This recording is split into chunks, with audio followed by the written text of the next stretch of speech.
कभी आपने ढीले ढीले सेल्स के लोग देखे?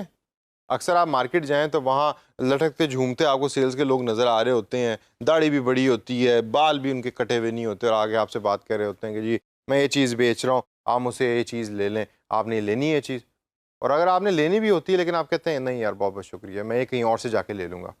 इसकी वजह क्या है? इसकी वजह ये है कि जो कन्वर्सेशन स्टाइल वो सेल्स वाला आपके साथ यूज़ कर रहा है, आपको वो पसंद नहीं आया। एक पैशन नहीं है, एक एनर्जी नहीं है जो एक सेल्स वाले में होनी चाहिए। ये जो कॉन्वर्सेशन है इसको हम सेल्स की ज़बान में पिच कहते हैं, और यही हमारे आज के सेशन का टाइटल भी है, क्रिएटिंग ए कैची पिच। यानी कि अच्छी कॉन्वर्सेशन पिच को किस तरीके से क्रिएट करना है, उसके बारे में चंद मैं आपको टिप्स दूंगा। तो आइए ज़रा थोड़ी सी नज़र डालते हैं और देखते हैं कि वो क्या टिप्स हैं कि जिसको आप यूज़ करके एक अच्छा सेल्स वाला बन सकते हैं और एक अच्छी पिच बना सकते हैं। क्योंकि ज़हन में एक चीज़ रखिए कि लीड जनरेट करने के लिए या सेल्स करने के लिए एक अच्छी पिच का होना बहुत ज़रूरी है। अगर आपके पास एक अच्छी पिच नहीं है, आप कभी भी अच्छे सेल्स वाले नहीं है, ये मैं आपको गारंटी के साथ कह सकता हूँ।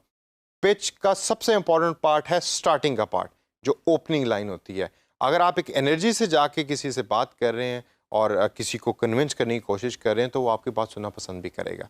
अगर आप ढीले ढीले गए हैं, किसी को खुद भी कन्विंस नहीं इस प्रोडक्ट के ऊपर, रिपोर्ट की तरह बात कर रहे हैं, I am sorry, no one is interested to talk to you. जो पहली टिप मैं आपको देना चाहता हूँ वो ये है कि ऑलवेज जहन में रखें कि it is not a pitch, it is a conversation. ये रिपोर्ट की तरह आपने कोई डॉक्यूमेंट नहीं लिखना है जो अक्सर सेल्स की कंपनियों में या टेली मार्केटिंग कंपनीज में हम यूज़ करते हैं, कि एक आपको वो हाथ में शीट दे देते हैं कि आपने स्टार्ट करना है कि जी hello my name is Jack and I am calling from Seattle and I am selling you TV subscription. नहीं, you don't have to do that. You try to keep it like a conversation.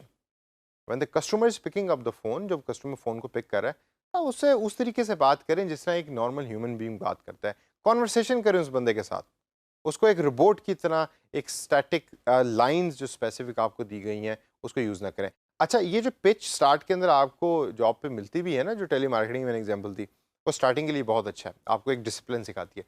लेकिन बाद में आप अपने style के ऊपर उसको अपनी एक और अपनी टाइप की कन्वर्सेशन ओरिएंटेड पिच बनाएं कि आपका स्टाइल क्या है। अगर आप सोशल हैं तो सोशल तरह की कन्वर्सेशन पिच बनाएं। क्वेश्चन से स्टार्ट कर लें, it is up to you, you got all the freedom. Second point है कि always keep the customer first. जब आप ऑनलाइन एनवायरनमेंट में किसी से बात कर रहे हैं, किसी कस्टमर से, तो जरा सुनिए कि कस्टमर क्या कहता है। खाली अपने जो बातें हैं वो अपनी बातें ना करें। स्टार्ट की जो स्टेज जहां आपने कन्विंस करना होता है वहां ज़रूरी ये है कि आपकी पिच के बाद या आपने जो बात कर ली है उसके बाद कस्टमर की भी तो सुने, वो कस्टमर क्या कहता है। आप हो सकता है कुछ सवालात हो, उन सवालात का जवाब दें। तो पिच का एक बहुत इंपॉर्टेंट एरिया वो भी है कि जिसके अंदर हैरत की बात है कि आपने बोलना कुछ नहीं होता, सिर्फ सुनना होता है चुप करके, और सुन के रिबटल करना होता है या उन जवाबों सवालों का जवाब देना होता है। अगला पॉइंट है कि use stories to relate. Stories बनाइए। अक्सर सेल्स के लोग मशहूर होते हैं कि वो ऐसी स्टोरीज बना लेते हैं कि जो एक्चुअली हुई भी नहीं होती उनके साथ। वो जो सी चीज़ बेच रहे हैं उस चीज़ के मुताबिक वो स्टोरी बना लेते हैं। Story telling is an art. तो स्टोरी जो है उसको बनाना सीखिए और स्टोरीज अपनी पिच के अंदर इंक्लूड कीजिए। एक ही स्टोरी रख लें बेशक, और उसी स्टोरी को बार बार बार बार बार बार यूज़ करते रहें। लेकिन एक चीज़ ध्यान में रखें, ये स्टोरी सिंपथी ओरिएंटेड ना हो। ये ना हो कि जी मेरे घर में जो है वो खाना नहीं है तो मैं इसलिए सेल्स की जॉब कर रहा हूँ, तो अगर आप मुझसे ये चीज़ खरीद लेंगे तो मुझे कमीशन मिल जाएगा तो मेरे घर में खाना आ जाएगा। नहीं, ऐसे कभी भी आपसे सेलिंग नहीं होगी। स्टोरी आपकी रेलेवेंट होनी चाहिए, अच्छी होनी चाहिए, और अगर उसमें ह्यूमर है या मज़ाक भी इसमें इन्वॉल्व है तो वो और भी अच्छी बात है। ये जो अच्छी स्टोरीज़ आपने बनाई हैं और बताई हैं, इसके बाद ये अगली चीज़ शुरू होती है जो है हुक, यानी कि गांडी डालना। जब आप एक अच्छी पिच से शुरू करते हैं तो आप बेसिकली गांडी डाल रहे होते हैं सेल्स आगे कस्टमर को, तो उसके थ्रू लीड जनरेट हो रही होती है। तो एक अच्छा हुक डालने के लिए आपको एक अच्छी स्टोरी की ज़रूरत होती है, एक अच्छी ओपनिंग की ज़रूरत होती है। तो इसलिए hook is a very important concept of a sales pitch. You always jump to the problem. इधर-उधर की कहानियाँ ना बताएँ, सब पता है सारों को, आप प्रॉब्लम पे आएँ, ये प्रॉब्लम आपका है, ये उसका सॉल्यूशन है, बताइए कैसे आगे चलना है। तो that's why the jumping to the problem is a very very important tip कि जो आपने एक पिच बनाते हुए अपने ज़हन के अंदर रखनी है। हमेशा जो भी आप बात करें उसको बैकअप करें फैक्ट्स के साथ। ऐसे हवा में ना बात करें, आप फैक्ट्स के साथ बैकअप करें। फॉर एग्जांपल जैसे मैंने वो फेसबुक की बात की थी, तो मैंने आपको बताया था कितने बिलियन लोग फेसबुक को यूज़ करते हैं। आप जाके सर्च कर लीजिए, उसे मिलता-जुलता आपको फिगर मिलेगा। जब भी आपके सामने डाटा आ जाता है या फिगर्स आ जाती हैं, तो जो सुन रहा होता है ना, वो सुनने वाला बंदा कहता है अच्छा चलो यार ये फिगर्स बता रहा है, ये फिगर्स ठीक भी हैं, तो हो सकता है ये जो बात करें वो भी ठीक ही हों। हमारी जो फेयरनेस क्रीम है गोरा बनाने वाली, उसने पिछले 15 लोगों ने उसको यूज़ किया और महीने के अंदर उनमें से 8 लोग जो हैं वो गोरे हो गए। अब ये सही फिगर तो नहीं है, फैक्ट तो नहीं है, लेकिन ऐसे फैक्ट्स भी सेल्स के लोग जो हैं वो दे रहे होते हैं। तो आप अपने फैक्ट्स अच्छे वाले जो हैं उसको निकालिए, उसको यूज़ किए अपनी पिच के अंदर। हमेशा कॉल टू एक्शन आपकी ऑनलाइन लीड जनरेशन में होना चाहिए। हवा में ना छोड़ें। जब आपने कन्विंस कर दिया तो what do you want that person to do? Form को फिल करवाना है, इन्फॉर्मेशन लेनी है, किसी प्रोडक्ट के पेज पे क्लिक करना है, प्रोडक्ट को परचेज करना है, वो कॉल टू एक्शन क्या है? उसको हमेशा आप डिसाइड करें। अपनी पिच के अंदर वो इंक्लूडेड हो। What exactly do you want customer to do? पहले तो कस्टमर आपकी बात सुन रहा था, कन्विंस हो गया। अब कन्विंस होने के बाद क्या चाहते हैं कस्टमर क्या करे? इसको हमेशा आपने अपनी पिच के अंदर डालना है। Keep your whole story short. Pitch आपकी छोटी होनी चाहिए, स्पेसिफिक होनी चाहिए, प्रॉब्लम ओरिएंटेड होनी चाहिए। जितनी छोटी पिच होगी उतनी आपकी एनर्जी कम लगेगी, जितनी एनर्जी आपकी कम लगेगी उतने अच्छे सेल्स वाले आप बनते जाएंगे। टाइम ज़्यादा होगा, आगे से आगे और लोगों से आप बात करेंगे और लोगों को आप कन्वर्ट करने में मदद करेंगे। फॉलो अप करें लोगों के साथ। दोस्तों इस पॉइंट को ये जहन में बिठा लें।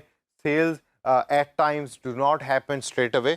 ये नहीं कि आप पहली दफ़ा बंदे से बात करेंगे तो वो आपसे चीज़ खरीद लेगा। फॉलो अप करें, हैबिट बना लें फॉलो अप को करना, और ये बड़ा इंपॉर्टेंट पॉइंट है। तो दोस्तों इस सेशन के अंदर हमने कैची पिच के बारे में बात की कि कौन कौन से ऐसे एलिमेंट्स हैं जो कैची पिच के अंदर उसका पार्ट होते हैं।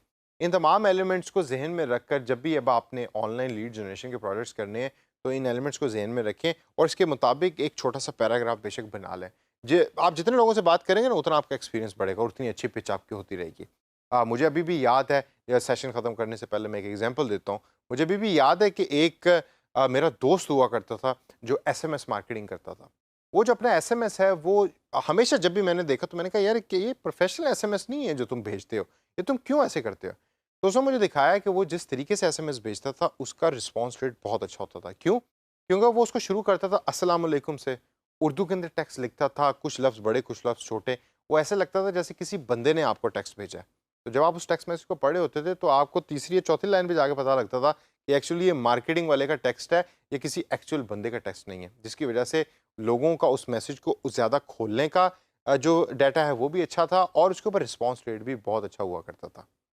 तो दोस्तों आप इन तमाम चीज़ों को अपने जहन में रखें और सेशन ख़त्म करने से पहले याद करें वो सेल्स वाली कि जो आपको अक्सर आपके मोबाइल फ़ोन पे मैसेज करती है और कहती है कि मेरे मोबाइल फ़ोन के अंदर बैलेंस को रीलोड करवा दें।